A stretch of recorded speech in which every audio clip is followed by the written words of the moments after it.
12 दिन के बारहिया बारहियो ना बीतेल हो।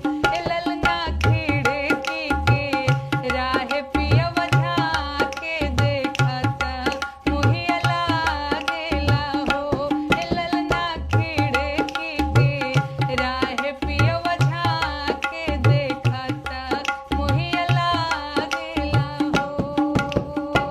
नमस्कार दोस्तों, जैसे कि आप जानते हैं कि नेहा सिंह राठौर हमेशा विवादित बात हो या विवादित गाना हो, इसमें उलझे रहते हैं, सुर्खियों में बने रहते हैं और अपने दर्शकों को हमेशा वैसे बात उठाते हैं जहां पे उस बात का वैल्यू होता है, यानी गरीबी से लेकर रोजगार से लेकर ऐसे ऐसे वो टिप्पणियां करती हैं जो कि जनहित में अच्छा होता है। तो ये जनता का जो बात उठाते हैं वो काफ़ी लोगों को चुभ जाता है, लेकिन इस बार जो ये बात उठाए हैं वो हम आपको सुनाएंगे और गाना भी सुनाएंगे कि वो कैसे गाना सुनाएंगे। लेकिन उससे पहले दोस्तों, आप हमारे YouTube चैनल को सब्सक्राइब कर ले, प्यारा सा बेल बटन दबा दे ताकि हम नेहा सिंह का ऐसे गाना और भाषण सुनाते हैं। 12 दिन के बारह